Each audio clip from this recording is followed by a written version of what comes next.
Come to the discussion about the functions of diplomacy. The functions of diplomacy. According to the Kautilya, the functions of diplomacy are send the messages of the representative states to another and vice versa. The function also included expression of power, making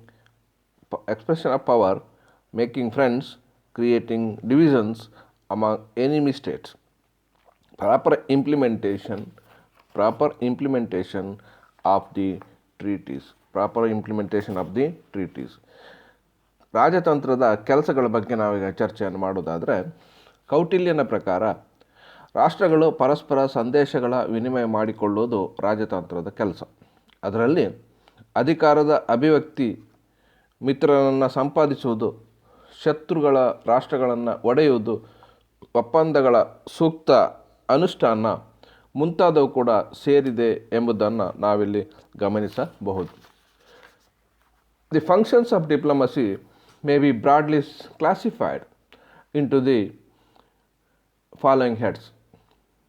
Number 1, representation. The main functions of the diplomats is to represent the home government and try to cultivate contact with the top officials in the foreign office. The diplomats is the symbolic representative of his country in the foreign state. He is the normal agent of the communication between his own foreign office and that of the state to which he is accredited. As the representative of the nation, he attends many important functions and conferences. As the country's legal representatives, he also signs important treaties and documents. The diplomats must work hard to create goodwill for the government and the people.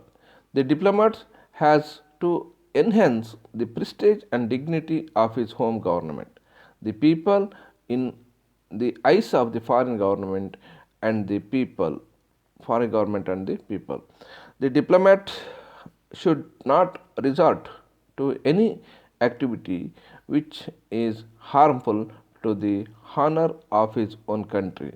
The diplomat has to sell foreign policy of his country and also project a favorable image of the country.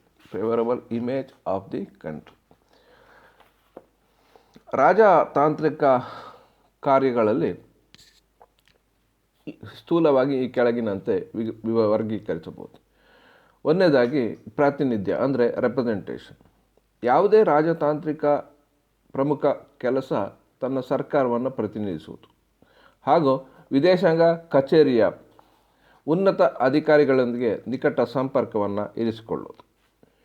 ರಾಜತಾಂತ್ರಿಕನು ವಿದೇಶಿ ನೆಲದಲ್ಲಿ ತನ್ನ ರಾಷ್ಟ್ರದ ಸಾಂಕೇತಿಕ ಪ್ರತಿನಿಧಿಯಾಗಿರುತ್ತಾನೆ. ಆತ ತನ್ನ ರಾಷ್ಟ್ರದ ವಿದೇಶಾಂಗ ಕಚೇರಿ ಮತ್ತು ತಾನು ನೇಮಕಗೊಂಡಿರುವ ಸರ್ಕಾರದ ನಡುವಿನ ಒಂದು ಸಂಪರ್ಕದ ಕೊಂಡಿಯಾಗಿ ಕೆಲಸವನ್ನು ನಿರ್ವಹಿಸುತ್ತಾನೆ. ಒಂದು ರಾಷ್ಟ್ರದ ಪ್ರತಿನಿಧಿಯಾಗಿ ಆತ ಹಲವಾರು ಮಹತ್ವದ ಸಮಾರಂಭ ಮತ್ತು ಸಮ್ಮೇಳನಗಳಲ್ಲಿ ಭಾಗವಹಿಸುತ್ತಾನೆ. ರಾಷ್ಟ್ರದ ಕಾನೂನುಬದ್ಧ ಪ್ರತಿನಿಧಿಯಾಗಿ ಆತ ಮಹತ್ವದ ಒಪ್ಪಂದ ಮತ್ತು ದಾಖಲೆ ಪತ್ರಗಳಿಗೆ ಸಹಿ ಹಾಕುತ್ತಾನೆ. ರಾಜತಾಂತ್ರಿಕನು ಕಠಿಣವಾಗಿ ದುಡಿಯುವ ಮೂಲಕ ತನ್ನ ಸರ್ಕಾರ ಹಾಗೂ ಜನತೆಯ ಬಗ್ಗೆ ವಿದೇಶದಲ್ಲಿ ಸದಭಿಪ್ರಾಯವನ್ನು ಮೂಡಿಸಬೇಕು. ವಿದೇಶಿ ಸರ್ಕಾರ ಮತ್ತು ಅಲ್ಲಿಯ ಜನತೆಯ ಕಣ್ಣಿನಲ್ಲಿ ತನ್ನ ಸರ್ಕಾರ ಮತ್ತು ಜನತೆಯ ಘನತೆ ಗೌರವಗಳನ್ನು ಹೆಚ್ಚಿಸಬೇಕು. ತನ್ನ ರಾಷ್ಟ್ರದ ಗೌರವಕ್ಕೆ ಚ್ಯುತಿ ಉಂಟು ಮಾಡುವಂತಹ ಯಾವುದೇ ಚಟುವಟಿಕೆಯಲ್ಲಿ ಆತ ತೊಡಗಿರಬಾರದು. ತನ್ನ ರಾಷ್ಟ್ರದ ವಿದೇಶಾಂಗ ನೀತಿಯನ್ನು ಜನಪ್ರಿಯಗೊಳಿಸಲು ಆತ ಪ್ರಯತ್ನಿಸುತ್ತಿರಬೇಕು ಹಾಗೂ ತನ್ನ ರಾಷ್ಟ್ರವನ್ನು ಆತ ಉತ್ಕೃಷ್ಟವಾಗಿ ಬಿಂಬಿಸಬೇಕು. ಇದು ಇವನ ಪ್ರಾಥಮಿಕ ಆದ್ಯ ಕರ್ತವ್ಯ ಮತ್ತು ಕಾರ್ಯ ಎಂಬುದನ್ನು ನಾವು ಮನಗಾಣಬಹುದು. Point number 2, negotiations. Diplomats are negotiators. Negotiation means the pursuit of agreements by personal and direct contact. The task of the diplomats here is to prevent war and promote peace. The diplomats usually negotiate on certain matters of the mutual interest. Many disputes could be effectively settled through the diplomacy. Personal qualities are required to establish friendly personal relationship with the different nations. The diplomats is required to draft a wide variety of bilateral and multilateral agreement in terms of treaties, conventions, etc. These agreements may be for political, economic, or social reasons, and their subject matter range from the creation of the International Security Organization to matter of taxation, tourist travel, etc. In fact, it covers the of human entire of human activities. ಎರಡನೆಯ ಪ್ರಮುಖ ಕಾರ್ಯವೆಂದರೆ ಮಾತುಕತೆಯನ್ನು ನಡೆಸುವುದು. ರಾಜತಾಂತ್ರಿಕರು ಸಹಜವಾಗಿ ಸಂಧಾನಕಾರರಾಗಿರುತ್ತಾರೆ. ವೈಯಕ್ತಿಕ ಮತ್ತು ನೇರ ಸಂಪರ್ಕದ ಮೂಲಕ ಒಪ್ಪಂದಗಳನ್ನು ಮಾಡಿಕೊಳ್ಳುವುದು ಮಾತುಕತೆ ಎಂಬ ಈ ಪ್ರಕ್ರಿಯೆಯಲ್ಲಿ ಸೇರಿರುತ್ತದೆ. ಅದರಲ್ಲಿ ರಾಜತಾಂತ್ರಿಕರು ಯುದ್ಧವನ್ನು ತಡೆದು ಶಾಂತಿಯನ್ನು ಬೆಳೆಸುತ್ತಾರೆ ಹಾಗೂ ಅವರು ಸಾಮಾನ್ಯವಾಗಿ ಪರಸ್ಪರ ಹಿತಾಸಕ್ತಿಗೆ ಪೂರಕವಾದ ವಿಷಯಗಳ ಕುರಿತು ಮಾತುಕತೆ ನಡೆಸುತ್ತಾರೆ. ರಾಜತಂತ್ರದ ಮೂಲಕ ಹಲವು ವಿವಾದಗಳನ್ನು ಪರಿಣಾಮಕಾರಿಯಾಗಿ ಇತ್ಯರ್ಥಗೊಳಿಸಲು ಸಾಧ್ಯ. ಇತರ ರಾಷ್ಟ್ರಗಳ ಜೊತೆಗೆ ಸ್ನೇಹಪೂರ್ಣವಾದ ಮತ್ತು ವೈಯಕ್ತಿಕ ಸಂಬಂಧವನ್ನು ಸ್ಥಾಪಿಸುವುದಕ್ಕೆ ತಾಂತ್ರಿಕನಲ್ಲಿ ಉತ್ತಮ ಅಭಿಪ್ರಾಯ ಮತ್ತು ಗುಣ ಸ್ವಭಾವಗಳು ಇರಬೇಕಾಗುತ್ತದೆ. ಒಪ್ಪಂದ, ಒಡಂಬಡಿಕೆ ಮುಂತಾದ ಹಲವು ಬಗೆಯ ದ್ವಿಪಕ್ಷೀಯ ಮತ್ತು ಬಹುಪಕ್ಷೀಯ ಸಂಧಾನಗಳಿಗೆ ಬೇಕಾದ ಕರಡು ಪ್ರತಿಗಳನ್ನು ಆತ ಸಿದ್ಧಪಡಿಸಬೇಕಾಗುತ್ತದೆ. ಈ ಒಪ್ಪಂದಗಳು ರಾಜಕೀಯ, ಆರ್ಥಿಕ ಮತ್ತು ಸಾಮಾಜಿಕ ಕಾರಣಗಳಾಗಿ ಇರಬಹುದು ಮತ್ತು ಅವುಗಳ ವಿಷಯ ಅಂತಾರಾಷ್ಟ್ರೀಯ ಭದ್ರತಾ ಸಂಸ್ಥೆಯೊಂದರ ಸ್ಥಾಪನೆಯಿಂದ ಹಿಡಿದು ತೆರಿಗೆ, ಪ್ರವಾಸಿಗರ ಪ್ರಯಾಣ ಮುಂತಾದ ಯಾವುದೇ ವಿಷಯಕ್ಕೂ ಇರಬಹುದು. ನಿಜವೆಂದರೆ ಮಾನವನ ಎಲ್ಲ ಚಟುವಟಿಕೆಗಳು ಇದರ ವ್ಯಾಪ್ತಿಯ ಒಳಗೆ ಬರುತ್ತದೆ. Point number 3, the reporting. Another important functions of the diplomacy is to report back to the home government the various developments that are taking place in the country to which he is accredited. He reports on the important trends in the political, social, economic life of the country. Thus, diplomats needs to be keen observer and reporter for excellence. But while reporting, the diplomats must be very objective in their reporting in order to enable the home government to understand the situations and arrives at its own conclusion. Usually, the foreign policy of the nation is dependent on the information supplied by the diplomats to the home government. Thus, it is essential that diplomats must be good at reporting by highlighting the useful information which helps the home country to estimate the trends. ಮೂರನೆಯ ಕಾರ್ಯ ವರದಿಯನ್ನು ಸಲ್ಲಿಸುವುದು. ತಾನು ನೇಮಕಗೊಂಡ ರಾಷ್ಟ್ರಗಳಲ್ಲಿ ನಡೆಯುವ ವಿವಿಧ ವಿದ್ಯಮಾನಗಳು ತನ್ನ ರಾಷ್ಟ್ರದ ಸರ್ಕಾರಕ್ಕೆ ವರದಿಯನ್ನು ಮಾಡುವುದು ರಾಜತಾಂತ್ರಿಕರ ಪ್ರಮುಖ ಕೆಲಸ ಆಗಿರುತ್ತದೆ. ಅದೇ ರೀತಿ ರಾಜತಾಂತ್ರಿಕನು ಒಬ್ಬ ಸೂಕ್ಷ್ಮ ವೀಕ್ಷಕ ಹಾಗೂ ಶ್ರೇಷ್ಠವಾದ ವರದಿಗಾರನಾಗಿರುತ್ತಾನೆ. ವರದಿ ಮಾಡುವುದರಲ್ಲಿ ತುಂಬ ವಸ್ತುನಿಷ್ಠವಾಗಿರುತ್ತಾನೆ. ಏಕೆಂದರೆ ಅದನ್ನು ಆಧರಿಸಿಯೇ ಆತನ ಸರ್ಕಾರ ಪರಿಸ್ಥಿತಿಯನ್ನು ಅರ್ಥ ಮಾಡಿಕೊಂಡು ತನ್ನ ತೀರ್ಮಾನಕ್ಕೆ ಬರಬೇಕಾಗುತ್ತದೆ. ಸಾಮಾನ್ಯವಾಗಿ ಒಂದು ರಾಷ್ಟ್ರದ ವಿದೇಶಾಂಗ ನೀತಿಯು ರಾಜತಾಂತ್ರಿಕನು ಒದಗಿಸುವ ಮಾಹಿತಿಯನ್ನೇ ಆಧರಿಸಿರುತ್ತದೆ. ಆದ್ದರಿಂದ ರಾಜತಾಂತ್ರಿಕನು ಉತ್ತಮ ವರದಿಗಾರನಾಗಿದ್ದು ಉಪಯುಕ್ತ ಮಾಹಿತಿಯನ್ನು ವಿಶೇಷವಾಗಿ ಉಲ್ಲೇಖಿಸುವ ಮೂಲಕ ಹೊಸ ಬೆಳವಣಿಗೆಗಳನ್ನು ಖಚಿತವಾಗಿ ತಿಳಿದುಕೊಳ್ಳಲು ತನ್ನ ರಾಷ್ಟ್ರಕ್ಕೆ ನೆರವಾಗಬೇಕು. ಇದು ಈತನ ಪ್ರಮುಖ ಕರ್ತವ್ಯ ಕೂಡ ಆಗಿರುತ್ತದೆ. Point number 4, protection of the national interest. The functions of diplomacy or diplomat is to protect the interest of the home country for which he requires, to take care of the nationals of his own country who reside in the state to which he is accredited. Majority of the people in those nations look up to him to safeguard their interest, including security. Sometimes he may be required to protect against the government for the discriminatory treatment towards the citizens of his country or get his national released from jail and so on. Thus, he has to protect the national interest in accordance with the treaties, agreements, and principles of the international law. Which protecting these interests, he is also required to take the guidance of his home government. ರಾಷ್ಟ್ರೀಯ ಹಿತಾಸಕ್ತಿಗಳನ್ನು ರಕ್ಷಣೆ ಮಾಡುವುದು ಈ ರಾಜತಾಂತ್ರಿಕನ ಪ್ರಮುಖ ಕೆಲಸ. ತನ್ನ ರಾಷ್ಟ್ರದ ಹಿತಾಸಕ್ತಿಯನ್ನು ರಕ್ಷಿಸುವುದು ರಾಜತಂತ್ರ ಅಥವಾ ರಾಜತಾಂತ್ರಿಕನ ಒಂದು ಕೆಲಸವಾಗಿದೆ. ಅದರ ಅಂಗವಾಗಿ ಆತ ತಾನು ನೇಮಕಗೊಂಡಿರುವ ರಾಷ್ಟ್ರದಲ್ಲಿರುವ ತನ್ನ ದೇಶದ ರಕ್ಷಣೆಯ ಕಡೆಗೆ ಗಮನವನ್ನು ನೀಡಬೇಕಾಗುತ್ತದೆ. ಏಕೆಂದರೆ ಅಂತಹ ಜನರು ತಮ್ಮ ಭದ್ರತೆ ಸೇರಿದಂತೆ ತಮ್ಮ ಹಿತಾಸಕ್ತಿಯ ರಕ್ಷಣೆಗೆ ಆತನನ್ನು ನೆಚ್ಚಿಕೊಂಡಿರುತ್ತಾರೆ. ಕೆಲವು ಸಲ ತಾನು ನೇಮಕಗೊಂಡ ರಾಷ್ಟ್ರವು ತಾರತಮ್ಯ ನೀತಿಯನ್ನು ಅನುಸರಿಸಿದಾಗ ಆತ ತನ್ನ ರಾಷ್ಟ್ರದ ಪರ ನಿಂತು ಹಿತಾಸಕ್ತಿಯನ್ನು ಕಾಪಾಡಬೇಕಾಗುತ್ತದೆ. ಕೆಲವೊಮ್ಮೆ ಒಂದು ರಾಷ್ಟ್ರದವರನ್ನು ಸೆರೆಮನೆಯಿಂದ ಬಿಡಿಸುವ ಕೆಲಸ ಕೂಡ ಆತನ ಪಾಲಿಗೆ ಬರುತ್ತದೆ. ಒಪ್ಪಂದಗಳು, ಒಡಂಬಡಿಕೆಗಳು, ಅಂತಾರಾಷ್ಟ್ರೀಯ ಶಾಸನದ ತತ್ವಗಳಿಗೆ ಅನುಸಾರವಾಗಿ ಆತ ತನ್ನ ರಾಷ್ಟ್ರದ ಹಿತಾಸಕ್ತಿಯನ್ನು ರಕ್ಷಿಸಬೇಕಾಗುತ್ತದೆ. ಈ ಹಿತಾಸಕ್ತಿಯನ್ನು ರಕ್ಷಿಸುವಾಗ ಆತ ತನ್ನ ಸರ್ಕಾರದ ಮಾರ್ಗದರ್ಶನವನ್ನು ಪಡೆದುಕೊಳ್ಳುವುದು ತುಂಬ ಅಗತ್ಯ ಎಂಬುದನ್ನು ನಾವಿಲ್ಲಿ ಕಾಣಬಹುದು. Next point, miscellaneous functions.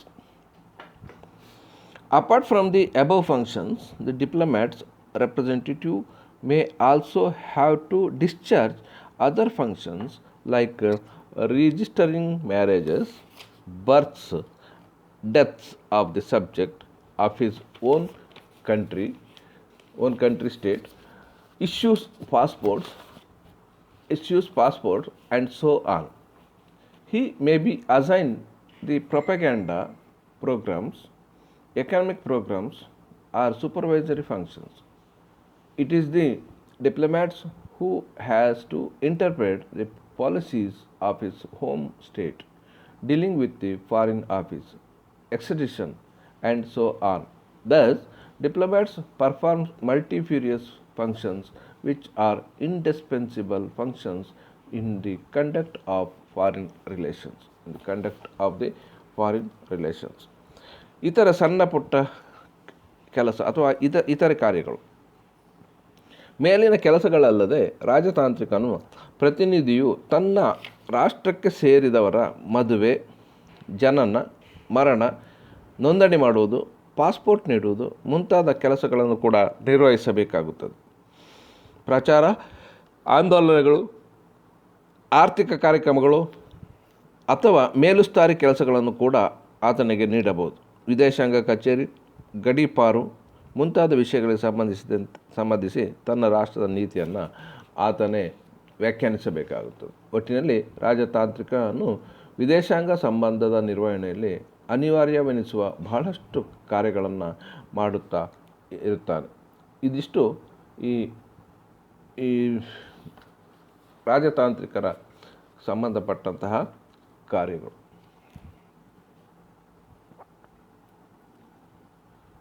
Next, we are focusing on appointment, termination, and classification of the diplomats. Each appointment and reception of the diplomat. Each state appoints its diplomatic representatives in his own way.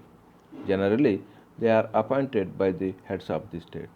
By the heads of the states, the nomination of the diplomats will be publicly announced only after the country which is to be sent has given to the approval. Given to the approval. ರಾಜತಾಂತ್ರಿಗಳ ನೇಮಕಾತಿ ವಜಾ ಮತ್ತು ವರ್ಗೀಕರಣಕ್ಕೆ ಸಂಬಂಧಪಟ್ಟಂಥ ವಿಷಯವನ್ನು ಚರ್ಚಿಸುವುದಾದರೆ ಅದರಲ್ಲಿ ಒಂದನೇದಾಗಿ ರಾಜತಾಂತ್ರಿಗಳ ನೇಮಕಾತಿ ಮತ್ತು ಸ್ವಾಗತಿಸುವಿಕೆ. ಪ್ರತಿಯೊಂದು ರಾಷ್ಟ್ರ ತನ್ನದೇ ಆದ ರೀತಿಯಲ್ಲಿ ರಾಜತಾಂತ್ರಿಕ ಪ್ರತಿನಿಧಿಗಳನ್ನು ನೇಮಿಸುತ್ತದೆ. ಸಾಮಾನ್ಯವಾಗಿ ರಾಷ್ಟ್ರದ ಪ್ರಮುಖರು ಅಥವಾ ಮುಖ್ಯಸ್ಥರು ಅವರನ್ನು ನೇಮಿಸುತ್ತಾರೆ. ನೇಮಕಾತಿ ಮಾಡಲಾದ ರಾಷ್ಟ್ರದ ಒಪ್ಪಿಗೆ ದೊರೆತ ಬಳಿಕವಷ್ಟೇ ಒಬ್ಬ ರಾಜತಾಂತ್ರಿಕನು ನೇಮಕಾತಿಯನ್ನು ಬಹಿರಂಗಪಡಿಸಲಾಗುತ್ತದೆ. ವಿದೇಶದ ಬರುವ ಪ್ರತಿನಿಧಿ ಒಪ್ಪಿಕೊಳ್ಳುವುದು ಕಡ್ಡಾಯವೇನೂ ಅಲ್ಲ. ರಾಜತಾಂತ್ರಿಕನಲ್ಲಿ ಆತನ ಕುಟುಂಬ ಮತ್ತು ಸಿಬ್ಬಂದಿಗೆ ರಾಜತಾಂತ್ರಿಕ ಪಾಸ್ಪೋರ್ಟ್ ಮತ್ತು ಅದರ ದಾಖಲೆ ಪತ್ರಗಳನ್ನು ನೀಡಲಾಗುತ್ತದೆ ಎಂಬುದನ್ನು ನಾವಿಲ್ಲಿ ಪರಿಗಣಿಸಬಹುದು. The next one, termination of the diplomatic mission. Termination of the diplomatic mission. The termination of the diplomatic agents may come about in a number of ways: resignation, recall, dismissal, expiration of the letter of the credence. Number 1, resignation. The diplomats may hand over his resignation either due to incapacity to discharge his function due to ill health or because he does not like the policy of his home country or the country to which he is accredited. ರಾಜತಾಂತ್ರಿಗಳ ಹುದ್ದೆಗಳನ್ನು ಕೊನೆಗೊಳಿಸುವುದು ಬಗ್ಗೆ ನಾವು ಚರ್ಚಿಸುವುದಾದರೆ ರಾಜೀನಾಮೆ, ವಾಪಸಾತಿ, ವಜಾ, ಪರಿಚಯ ಪತ್ರದ ಅವಧಿ ಮುಕ್ತಾಯ ಮುಂತಾದ ರಾಜತಾಂತ್ರಿಕ ಹುದ್ದೆಯ ಕೊನೆಗೊಳಿಸುವಿಕೆಯನ್ನು ಹಲವಾರು ರೀತಿಯಲ್ಲಿ ನಾವು ವಿಂಗಡಿಸಬಹುದು. ಅದರಲ್ಲಿ ಒಂದನೇದಾಗಿ ರಾಜೀನಾಮೆ ಅಂದರೆ ರೆಸಿಗ್ನೇಷನ್. ತನ್ನ ಕರ್ತವ್ಯ ನಿರ್ವಹಣೆಯಲ್ಲಿ ಅಸಾಮರ್ಥ್ಯ, ಅನಾರೋಗ್ಯ, ತನ್ನ ರಾಷ್ಟ್ರ ಅಥವಾ ತಾನು ನೇಮಕಗೊಂಡ ರಾಷ್ಟ್ರ ನೀತಿಯನ್ನು ಇಷ್ಟಪಡದ ಕಾರಣದಿಂದಾಗಿ ಓರ್ವ ರಾಜತಾಂತ್ರಿಕನು ತನ್ನ ಹುದ್ದೆಗೆ ರಾಜೀನಾಮೆಯನ್ನು ನೀಡಬಹುದು. Next one, recall. A diplomat might be recalled for his serious misconduct or due to the outbreak of the war between the countries or due to transfer of the diplomats to some other post or by the request of receiving state. ಎರಡನೇದಾಗಿ ವಾಪಸಾತಿ, recall. ಗಂಭೀರವಾದ ದುರ್ನಡತೆ, ಸಂಬಂಧಪಟ್ಟ ಉಭಯ ರಾಷ್ಟ್ರಗಳ ನಡುವಿನ ಯುದ್ಧ, ಬೇರೊಂದು ಹುದ್ದೆಗೆ ಪ್ರಸ್ತುತ ರಾಜತಾಂತ್ರಿಕನ ವರ್ಗಾವಣೆ ಅಥವಾ ನೇಮಕಗೊಂಡ ರಾಷ್ಟ್ರದ ಕೋರಿಕೆಯ ಮೇರೆಗೆ ಒಬ್ಬ ರಾಜತಾಂತ್ರಿಕನನ್ನು ವಾಪಸ್ಸು ಕರೆಸಿಕೊಳ್ಳಬಹುದು. Third one, dismissal. There is also possibility of any state dismissing the envoy and sending him back. ವಜಾ ಮಾಡಬಹುದು. ಯಾವುದೇ ಒಂದು ರಾಷ್ಟ್ರ ಓರ್ವ ಪ್ರತಿನಿಧಿಯನ್ನು ವಜಾಗೊಳಿಸುವುದು ಅಥವಾ ಆತನ ದೇಶಕ್ಕೆ ವಾಪಸ್ಸು ಮರಳಿಸುವಂತಹ ಕಾರ್ಯವನ್ನು ನಾವು ಇಲ್ಲಿ ಕಾಣುತ್ತೇವೆ. Next, expiration of the letters of credence. If the letter of credence issued for specific period has expired, then the mission comes to an end. ಪರಿಚಯ ಪತ್ರದ ಅವಧಿ ಮುಕ್ತಾಯ. ನಿರ್ದಿಷ್ಟ ಅವಧಿಗೆ ನೀಡಲಾದ ಪರಿಚಯ ಪತ್ರದ ಅವಧಿ ಮುಕ್ತಾಯವಾದಲ್ಲಿ ರಾಜತಾಂತ್ರಿಕನ ಹುದ್ದೆಯು ಕೊನೆಗೊಳ್ಳುತ್ತದೆ.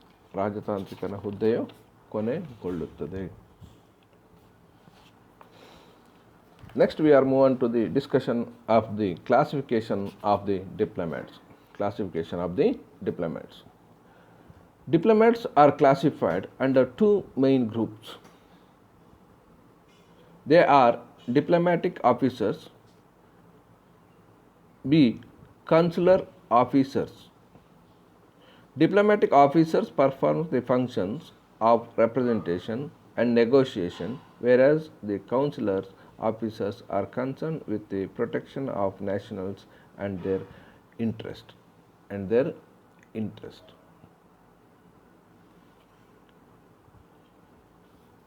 ರಾಜತಾಂತ್ರಿಕರ ವರ್ಗೀಕರಣ.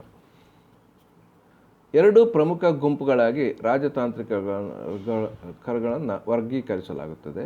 ಅದರ ಒಂದನೇದು ರಾಜತಾಂತ್ರಿಕ ಅಧಿಕಾರಿಗಳು ಮತ್ತು ಪ್ರತಿನಿಧಿಯ ಕಚೇರಿಯ ಅಧಿಕಾರಿಗಳು.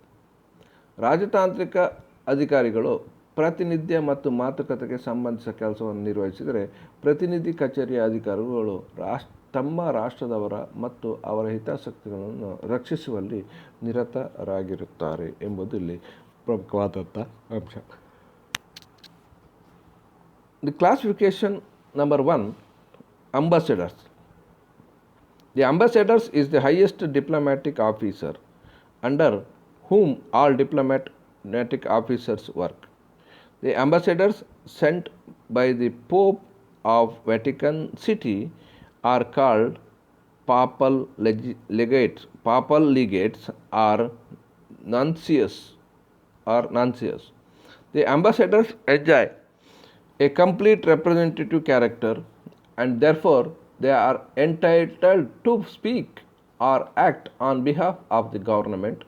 They are also entitled to special honors and receive the title Excellency.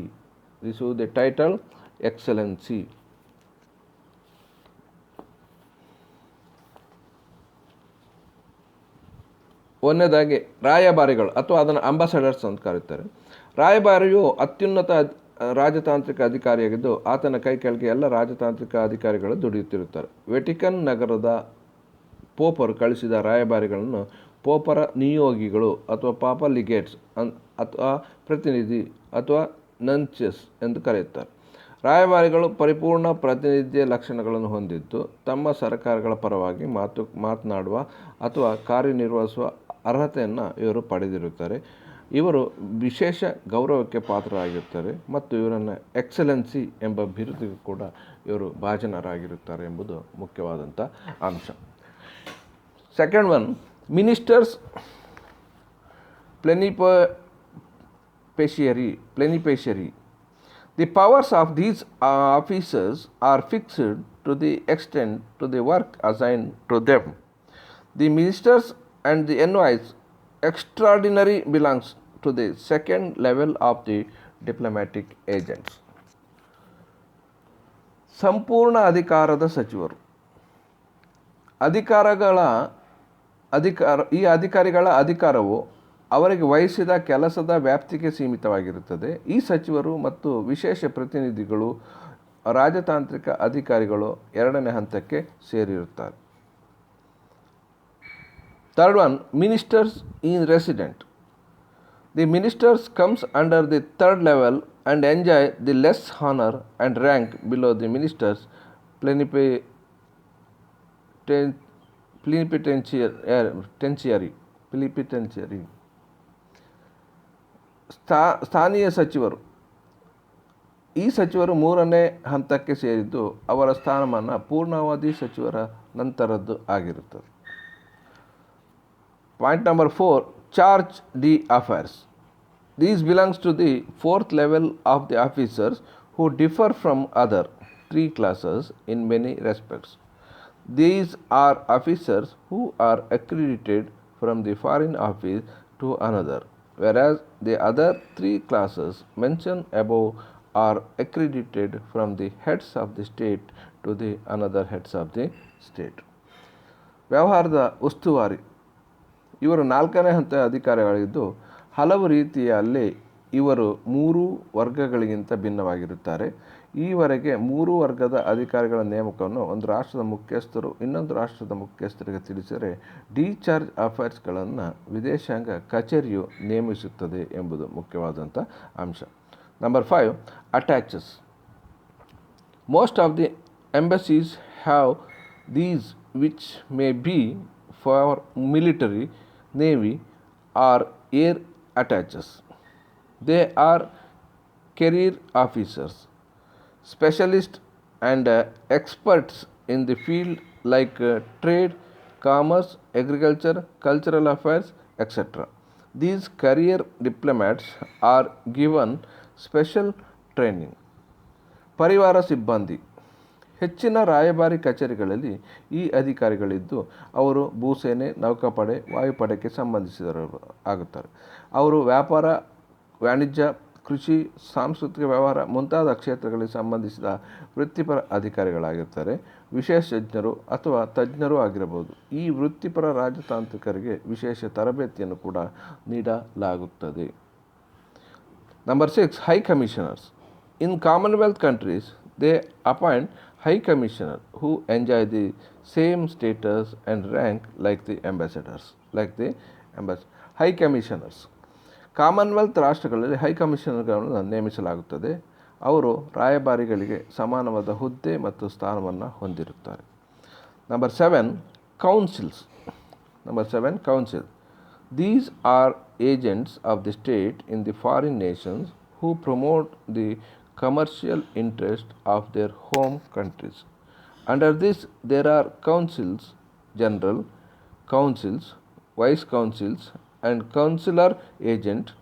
Council are entitled to enjoy the same diplomatic privileges and immunities if they perform diplomatic duties along with their normal consular function.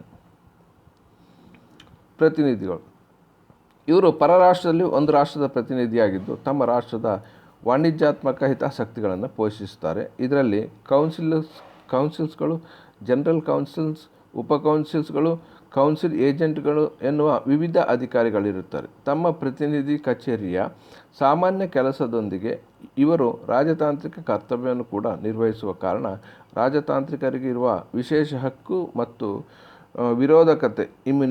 ನಿರೋಧಕತೆ ಅಂತಾರೆ ಇವರಿಗೆ ಸಿಗುತ್ತದೆ ಎಂಬುದನ್ನು ನಾವು ಕಾಣಬಹುದು. Number 8, Diplomatic Corps.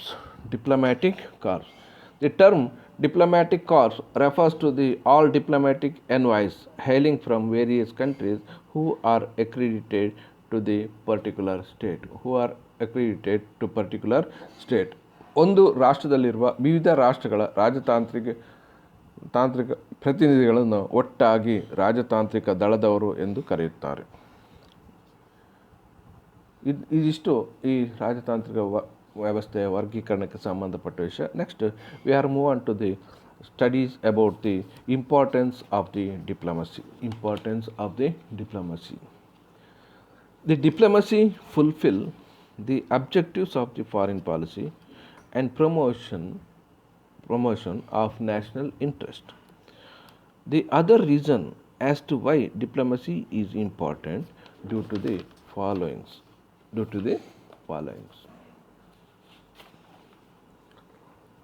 ರಾಜತಾಂತ್ರಿಕತೆಯ ಮಹತ್ವವೇನು ಎಂಬ ಬಗ್ಗೆ ವಿಚಾರಿಸುವುದಾದರೆ, ರಾಜತಾಂತ್ರವು ವಿದೇಶಾಂಗ ನೀತಿಯ ಗುರಿಗಳನ್ನು ಪೂರೈಸುತ್ತದೆ ಮತ್ತು ರಾಷ್ಟ್ರೀಯ ಹಿತಾಸಕ್ತಿಗಳನ್ನು ಪೋಷಿಸುತ್ತದೆ. ಅದು ಮುಖ್ಯವೆನಿಸುವ ಇತರ ಕಾರ್ಯಗಳು ಈ ರೀತಿ ಇವೆ ಎಂಬುದನ್ನು ನಾವು ಚರ್ಚಿಸಬಹುದು. Number 1, diplomacy provides every opportunity for cooperation of the nations in conduct the world business.